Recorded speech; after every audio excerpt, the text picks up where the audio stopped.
네, 금일은 눈이 먼 다윗이라는 말씀의 제목으로 함께 하나님의 말씀을 호흡하고자 합니다. 사람이 하나님의 은혜를 받아 많은 것을 누리게 되면 어떠한 일이 벌어지는지 아십니까?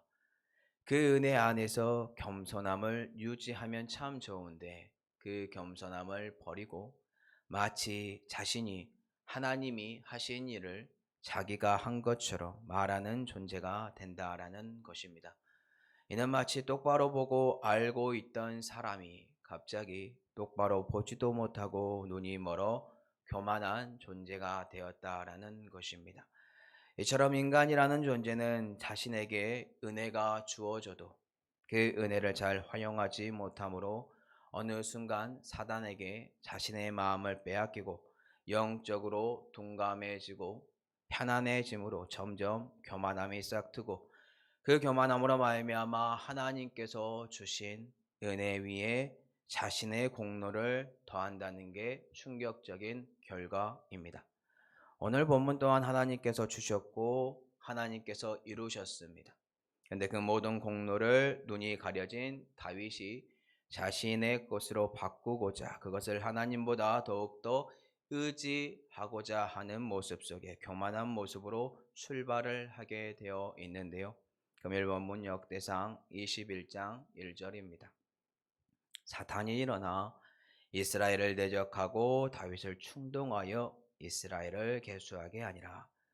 현재 다윗에게 내가 지금 이스라엘 백성과 이 나라를 이렇게 이루었다라는 마음이 포함된 마음이 지금 1절에 나와 있습니다. 이스라엘 인구 조사가 필요하다라고 이렇게 자기가 지금 합니다. 이 모든 것 하나님께서 하셨는데 이게 필요할까요? 이것은 내가 이룬 업적이고 나는 이제 사울 왕처럼 이러한 인구와 군사들을 구축해야겠어. 하나님을 의지했던 마음에서 눈에 보이는 것, 이것으로 나의 마음을 옮겨야겠어라고 다윗이 한다면 이 얼마나 어리석은 계획인가요? 실제로 역대상은요, 사탄이 일어나 이스라엘 백성들을 대적했고 다윗의 마음을 충동질하여 이스라엘을 계수했다라고 합니다. 네, 그러면 사무엘하 24장도 오늘 본문의 내용과 동일한 내용이 나오는데 거기에는 어떻게 표현을 하고 있을까요? 사무엘하 24장 1절입니다.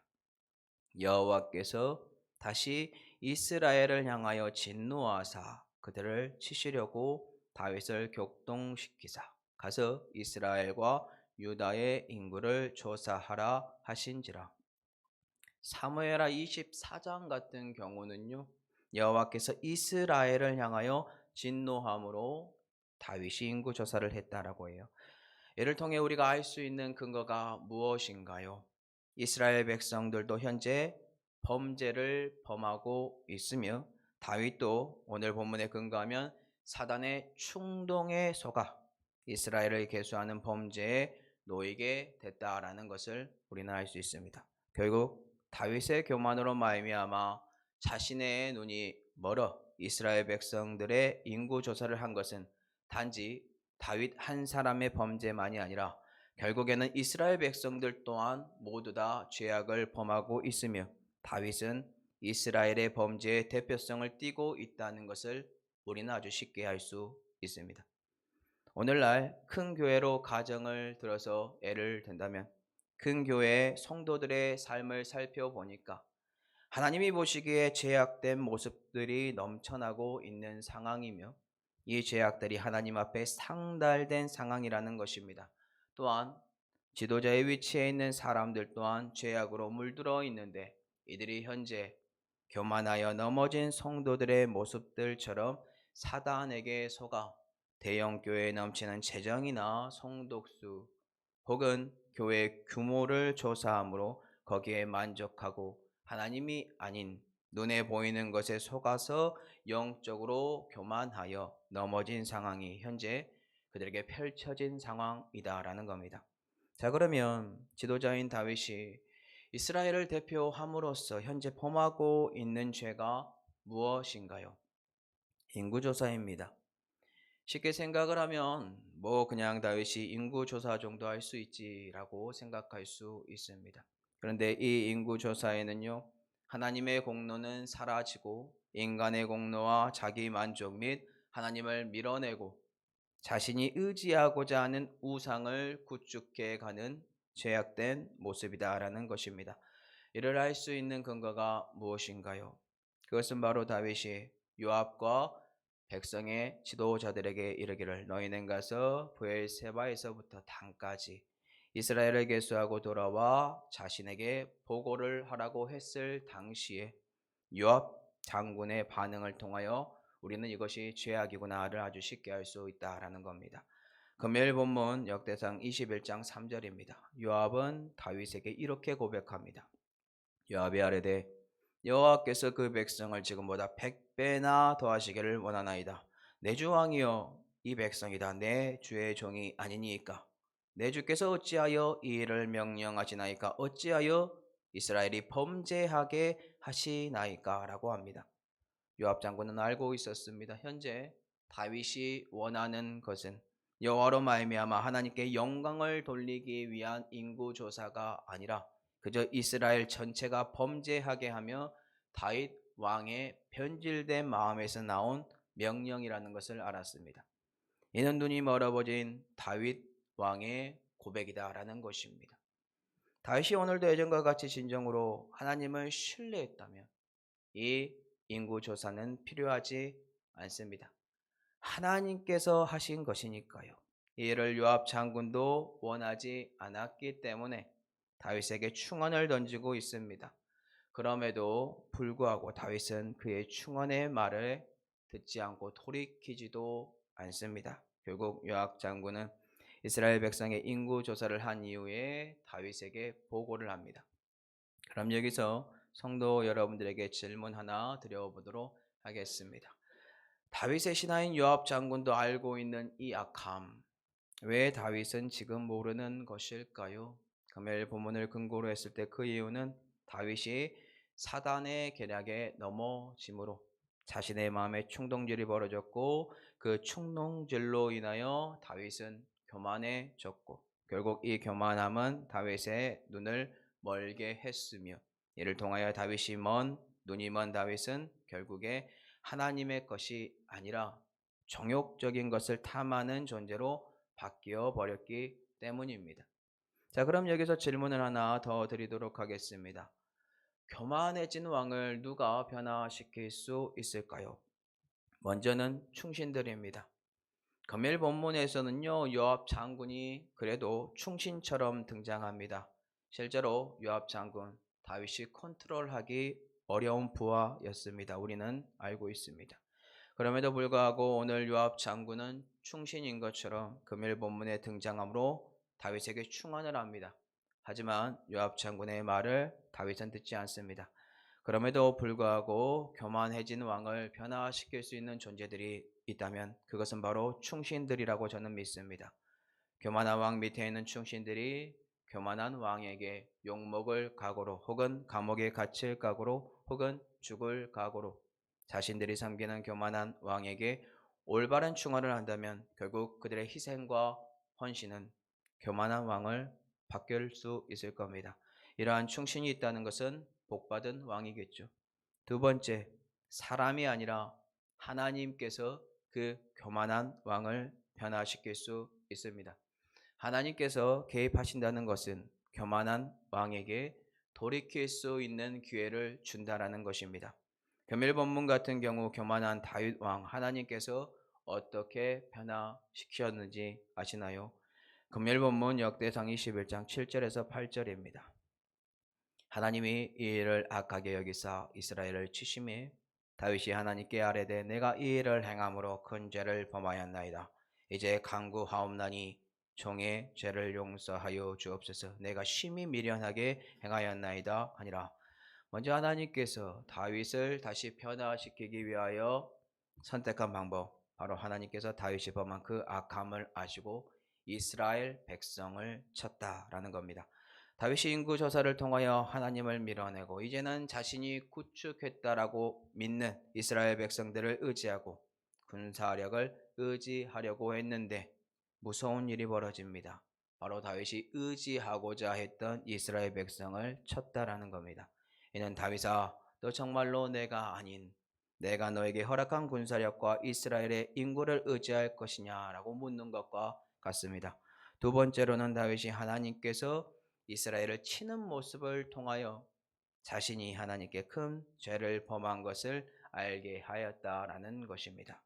아, 내가 지금 교만했구나. 내가 지금 교만함으로 영적으로 눈이 어두워 보지 못하고 있었구나. 큰 죄악을 하나님께 범했는데 그 죄악은 하나님과 멀어졌고 하나님을 의지한 것이 아니라 사울 왕처럼 나 또한 나에게 주어진 부수적인 것들을 의지하려고 했구나를 깨닫게 해 주었다라는 것입니다. 그리고 마지막으로 다윗은 자신의 범죄를 하나님으로 말미암아 아는 것에서 끝낸 것이 아니라 하나님께 나와 철저하게 회개 기도를 통하여 자신의 죄악을 용서해 달라고 토설했다는 것입니다. 이러한 돌이킴의 결과가 무엇인지 아십니까? 나중에 배우시겠지만 역대상 22장에 나오는 성전 건축의 기초가 세워졌다라는 겁니다. 사랑하는 성도 여러분, 그렇다면 우리는 어떠한가요? 하나님께서 주신 축복 가운데 다윗이 블레셋과 이방 나라들로부터 승리함으로 승승장구에 정복한 땅과 하나님이 주신 축복 가운데 주어진 이스라엘 백성들처럼 나에게 주어진 것들 많이 있지 않나요? 가령 예를 들자면 나에게 남편 혹은 아내가 주어졌으며 자녀들이라는 축복을 주셨고 물질을 허락하여 주셨으며 더 나아가 세상이라는 땅을 정복함으로 주어진 부동산과 일터와 그리고 사장의 자리 혹은 직장입니다. 그런데 이러한 축복 속에서 하나님은 사라지고 눈이 멀어서 내가 자수성가로 이룬 업적이야라고 말을 하고 있지는 않나요? 그런데 이렇게 고백하는 순간 돌아보니 나의 자녀들이 하나님과 멀어져 있고 나의 직원들이 범죄를 하고 있으며 더 나아가 나 또한 교만해져서 내 눈이 영적으로 멀어져 하나님이 아니라 하나님이 주신 이 축복들을 조사하고 그것에만 의지하고 있지는 않나요? 가령 하나님이 주신 자녀들이나 부동산이나 물질 그것을 하나님보다 우선시함으로 그것들을 더욱더 의지하고 있지 않는지 묻고 있는 것입니다. 죄송한 말씀이지만 성도 여러분들이 하나님보다 마음에 두고 의지하고 있는 그 우상 같은 마음이 있는 그곳에 이러한 일들이 오늘 본문에 빗대어 말하면 벌어질 수 있습니다. 사단의 공격으로 한순간에 갑자기 부도가 날 수도 있고 한순간에 나의 자녀에게 병이 찾아올 수도 있고 혹은 내가 믿고 의지하는 일꾼이 회사를 그만두고 다른 곳으로 옮김으로 회사에 큰 위기가 찾아올 수도 있으며 더 나아가 하나님이 아니라 진정으로 내가 의지하고 있는 세상의 모든 것들 그것들이 다 사라지는 경험을 하게 될 수도 있다라는 것입니다. 내 범죄로 말미암아 이러한 일이 벌어졌을 때 그럼 우리 무엇을 해야 할까요? 금일 본문을 토대로 본다면 첫째, 내가 하나님보다 의지하는 것들이 하나하나 사라질 때에 내가 지금 하나님을 의지하지 못했구나 다윗처럼 깨달아야 하며 교만하게 행동했던 죄악들을 하나님 앞에 나와 인정해야 하고 온전히 여호와 하나님께 나와 회개함으로 돌이켜야 한다는 것을 꼭 기억하셨으면 좋겠습니다. 말씀을 맺겠습니다. 금일 본문을 사무엘하 24장을 통하여 먼저 봤을 때 이스라엘의 범죄가 있었고 오늘 본문을 통하여 본다면 다윗의 범죄로 말미암아 결국 온 이스라엘의 범죄가 임하게 되었으며 대표성을 띠는 다윗이 의지하는 것은 자신의 범죄 가운데 드러나기를 하나님이 아니라 이제는 세상의 부수적인 군사력과 이스라엘 백성이었다라는 것입니다. 이는 인간은 언제든지 넘어질 수 있는 나약한 존재이며 하나님의 은혜를 자신의 공로로 바꿀 수 있는 비겁한 존재이며 결국에는 하나님을 밀어내고 이것이 죄악이라는 주위 사람들의 말에도 불구하고 넘어지는 존재가 우리다라는 것을 배웠습니다. 그럼에도 불구하고 이러한 나약하고 죄악으로 뒤덮인 존재를 누가 다시 회복시키시나요? 그것은 바로 여호와 하나님이라는 것입니다. 비록 다윗과 이스라엘의 범죄로 말미암아 이스라엘 백성들이 하나님께 징계를 받았지만 그 징계를 통하여 다윗은 자신이 지금 하나님을 의지하고 있지 않다는 것을 깨닫게 되었고 돌이켜 회개하는 은혜가 주어졌습니다. 오늘 우리 또한 다윗처럼 눈이 멀어 영적으로 교만한 존재들이 되어 하나님께서 허락하신 은혜를 내가 가지고 영적인 교만으로 바꾸지 않기를 소망해 봅니다. 현재 내 삶에 하나님이 주신 축복 가운데 제약으로 인구조사를 하여 하나님보다 그것을 더욱더 의지하고 있다면 하나님의 훈계가 오기 전에 꼭 회개하심으로 돌이키는 은혜가 있었으면 좋겠습니다. 왜냐하면 하나님의 치심은 많이 아프고 속상하고 연약해질 겁니다.